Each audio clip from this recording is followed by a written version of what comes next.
Welcome all of you.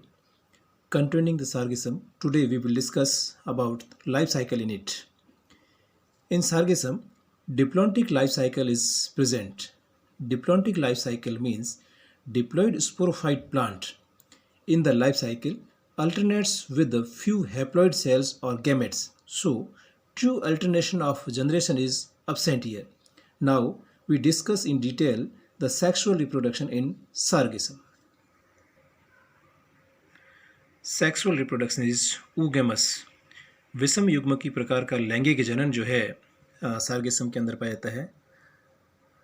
विषम युग्म की या ऊगेमस सेक्सुअल रिप्रोडक्शन का अर्थ ये हुआ कि इसके अंदर जो मेल गैमेट होगा वो मोटाइल होगा, एक्टिव होगा, और फीमेल गैमेट जो है नॉन मोटाइल, इनएक्टिव होगा।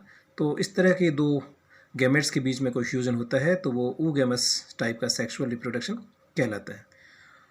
सार्गेसम के अंदर जो है जो रिप्रोडक्टिव ऑर्गन्स होते हैं उसका निर्माण विशेष प्रकार की जो है एक कैविटीज में होता है, फ्लास्क लाइक कैविटीज में होता है, और उस कैविटीज को हम कहते हैं कंसेप्टिकल्स या फिर कह सकते हैं धानियाँ।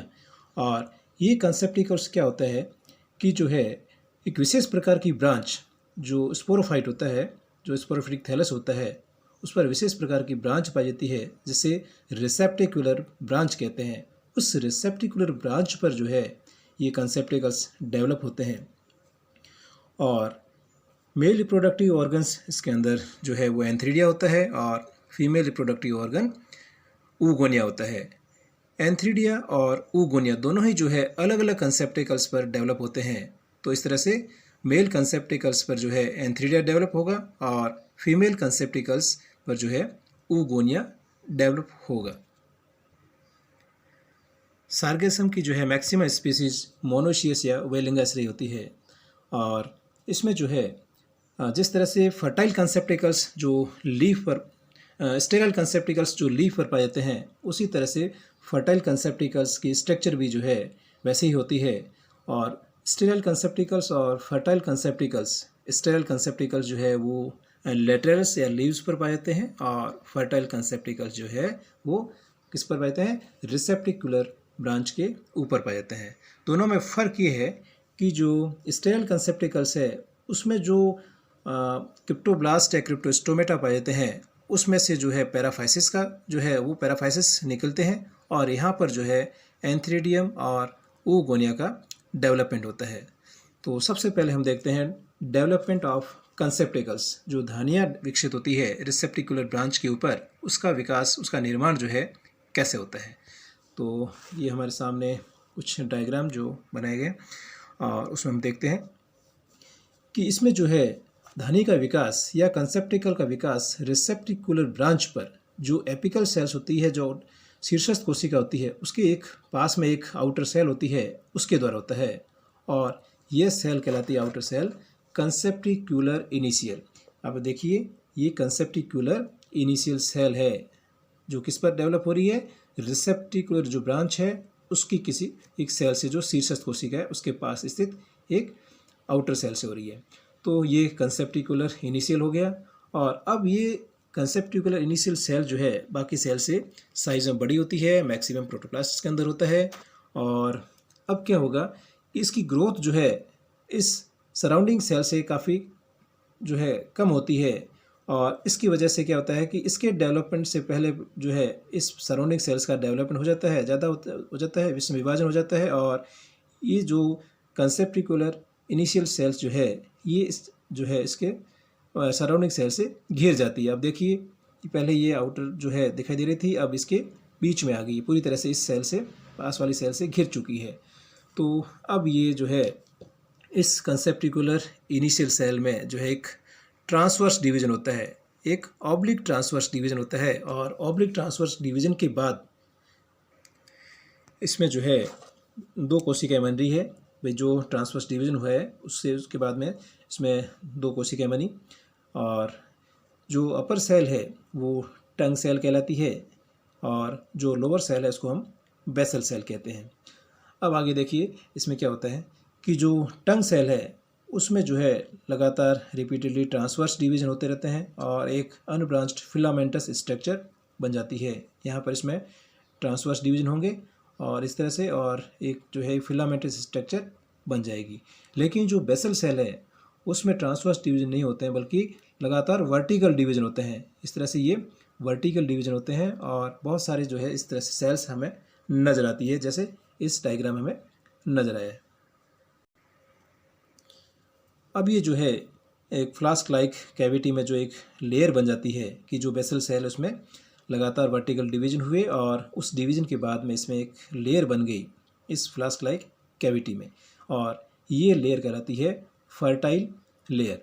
अब आप देखिए इस डायग्राम में कि ये एक फर्टाइल लेयर बन गई। ये सराउंडिंग सेल्स है जिनकी ग्रोथ ज़्यादा होती है और स्पीड से होती है, और जबकि इस जो कंसेप्टिकल इनिशियल सेल्स की ग्रोथ जो है लेट होती है, उसकी वजह से क्या होता है कि ये जो है इसको चारों तरफ से घेर लेता है और एक कैविटी बना देता है। अब इस कैविटी में जो है एक फर्टाइल लेयर बन गई और एक टंग सेल्स जो है आगे चल करके एक अनब्रांच्ड फिलामेंट में कन्वर्ट हो गया। ये अनब्रांच्ड फिलामेंट जो है, एक फिलामेंट जो है बाद में डिसअपीयर हो जाता है, गायब हो जाता है, और केवल हमारे सामने इस तरह से एक फर्टाइल लेयर बचती है इसमें इस फ्लास्क लाइक कैविटी में। तो अब ये जो है एक फर्टाइल लेयर बन गई और ये फर्टाइल लेयर जो है एक कैविटी के अंदर है, और ये जो है बाहर की ओर एक ऑस्टियोल द्वारा बाहर के एनवायरनमेंट से कांटेक्ट में रहती है। तो इस तरह से जो है एक कंसेप्टिकल्स का डेवलपमेंट होता है। कंसेप्टिकल्स के डेवलपमेंट के बाद में जबकि ये फर्टाइल लेयर बन गई और इसी फर्टाइल लेयर से आगे चल करके जो है रिप्रोडक्टिव ऑर्गन्स जो है एंथ्रीडिया और उगोनिया का डेवलपमेंट होना होता है। और अब हम देखते हैं डेवलपमेंट ऑफ एंथ्रीडिया, ऊँधानी का विकास किस तरह से होता है। तो हमारे सामने ये मेल कंसेप्टिकल्स, क्योंकि इसका निर्माण जो है अलग अलग कंसेप्टिकल्स में होता है, एंथ्रीडिया का जो है मेल कंसेप्टिकल्स में और उगोनिया का फीमेल कंसेप्टिकल्स में। तो इस तरह से देखिए ये मेल कंसेप्टिकल्स और इसमें जो एक फर्टाइल लेयर है और एक पेपिलेटेड लेयर है, और अब ये जो कोई एक सेल जो है फर्टाइल लेयर की वो एंथ्रीडियल इनिशियल सेल्स के रूप में कार्य करती है। और अब आप देखिए कि उस सेल में जो है एक डिवीजन होता है, ऑब्लिक डिवीजन, और इसके फलस्वरूप जो है हमारे सामने ये दो कोशिकाएं बनी, नीचे की ओर एक स्टॉक सेल्स बन गई और ऊपर की ओर एक एंथ्रीडियल सेल बन गई, ऊँधानी कोशिका। अब ये जो एंथ्रीडियल सेल जो है वो जो है इस स्टॉक सेल्स की ग्रोथ की वजह से, स्टॉक सेल जो आगे भी ग्रोथ करता है और ग्रोथ करने के बाद में ये स्टॉक सेल जो एंथ्रीडियल सेल जो है लेटरल पोजीशन में आ जाती है, साइड में आ जाती है। तो ये साइड में आ गई और ये स्टॉक सेल्स फिर ग्रो करती है और इस तरह से आगे एक सेल्स का निर्माण करती है। अब ये जो सेल है, स्टॉक सेल्स है जिसने ग्रो किया है, अब फिर जो है आगे दो भागों में डिवाइड होती है, और नीचे की ओर अगेन स्टॉक सेल्स और ऊपर की ओर एंथ्रीडियल सेल्स। तो यहाँ पर जो है फिर सेकंड एंथ्रीडिया बन गई, और सेकंड एंथ्रीडिया बनने के बाद फिर इसके नीचे की स्टॉक सेल्स फिर जो है ग्रोथ करती है और फिर जो है एक नए एंथ्रीडिया का डेवलपमेंट करती है। तो हर बार जो है जो नया एंथ्रीडिया बनता है वो एंथ्रीडिया जो है लेटरल पोजीशन में आ जाता है, पार्श्व स्थिति में आ जाता है, और इस तरह से जो है लगातार विभाजन से एक जो ऊँधानी युक्त पैराफाइसिस, जो एंथ्रीडियल पैराफाइसिस का फॉर्मेशन होता है, और जिसमें एक सेंटर में ये पैराफाइसिस स्टॉक स्ट्रक्चर नज़र आ रही है और साइड में ये एंथ्रीडिया नज़र आ रहे हैं। और ये एंथ्रीडिया हमें जो है एक मेल कंसेप्टिकल्स में इस तरह से नज़र आते हैं।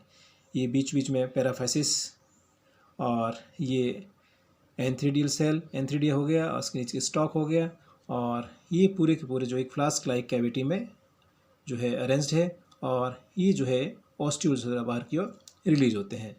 तो ये ऑस्ट्यूल हो गया, ये रिसेप्टिकल्स हो गया, स्टॉक ऑफ एंथ्रीडियम, और ये एंथ्रीडियम हो गया, ये पैराफाइसिस एंड ये कंसेप्टिकल वॉल होगी, इसकी स्ट्रक्चर होगी।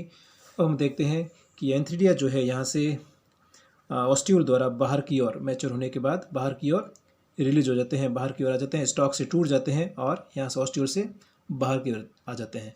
जैसे ही एंथ्रीडिया ऑस्ट्यूल से बाहर की ओर आएंगे, इसकी वॉल का ये जो वॉल है, इस जो एक्सोकाइट और एंडोकाइट में डिफ्रेंशिएट है, इस वॉल का जेलेटिनाइजेशन हो जाता है, और जेलेटिनाइजेशन होने के बाद की वजह से यहाँ के इसके अंदर जो एंथ्रेजोइड बनते हैं वो एंथ्रेजोइड्स बाहर की ओर रिलीज हो जाते हैं। एंथ्रेजोइड कैसे बनते हैं कि इसके अंदर जो न्यूक्लियाई है, इसके अंदर जो डिप्लॉयड न्यूक्लियाई है, यहाँ पर मियोसिस होता है, इस बात को ध्यान रखना है। अभी तक हमने देखा था कि जो ये एंथ्रीडिया है स्पोरोफाइट से बनता है और ये डिप्लॉयड होती है, और अब इसके अंदर जो है मियोसिस होगा, और मियोसिस के बाद में फिर कई जो है माइटोसिस होंगे, और माइटोसिस होने के बाद में इसके अंदर जो है बहुत सारे न्यूक्लियाई बनते हैं, और ये न्यूक्लियाई अपने चारों ओर साइटोप्लाज्म की कवरिंग बना करके और वो जो है एंथ्रेजॉइड स्ट्रक्चर में कन्वर्ट होते हैं। किस में हो जाते हैं? एंथ्रेजॉइड स्ट्रक्चर में ये कन्वर्ट हो गए, और ये एंथ्रेजॉइड हैप्लॉइड स्ट्रक्चर है।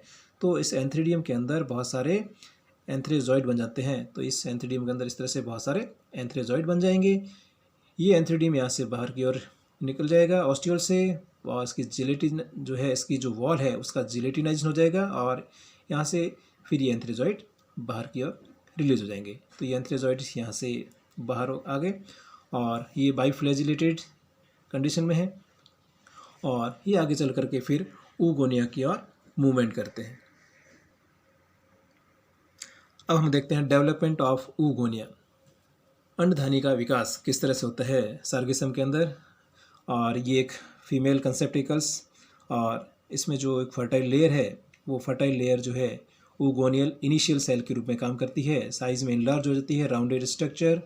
और अब इस ऊगोनियल इनिशियल सेल में जो है डिवीज़न होता है, और उस डिवीज़न के बाद ट्रांसवर्स डिवीज़न होता है, और उस ट्रांसवर्स डिवीज़न के बाद में इसके अंदर दो सेल बनती है, एक नीचे की ओर एक स्टॉक सेल वृंत कोशिका, और ऊपर की ओर ऊगोनियल सेल्स। ये लार्जर जो है ऊगोनियल सेल्स हो गई, और अब ये पूरी तरह से गोलाकार हो जाती है, और इस ऊगोनियल सेल के अंदर ये डिप्लॉयड न्यूक्लियाई। अब इस डिप्लॉयड न्यूक्लियाई के अंदर क्या होता है कि मियोसिस होगा, अर्धसूत्री विभाजन होगा, और एक अर्धसूत्री विभाजन के बाद में फिर इसके अंदर फिर अगेन माइटोसिस होगा।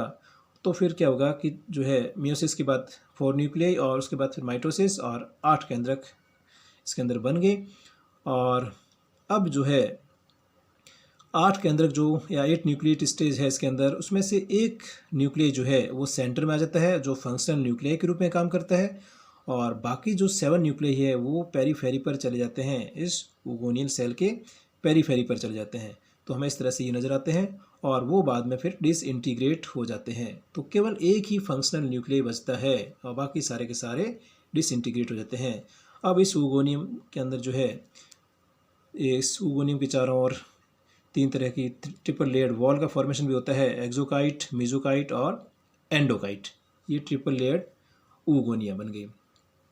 अब जो है ये ऊगोनिया इस फीमेल कंसेप्टिकल्स के अंदर इस तरह से हमें लगी हुई नजर आती है। स्टॉक हो गया, ये ऊगोनिया हो गई, और ये पैराफाइसिस हो गया, और ये ऑस्टियोल के द्वारा जो है ये ऊगोनिया बाहर की ओर मुक्त होती है। अब आप देखिए इस डायग्राम को कि जो ऊगोनिया बनी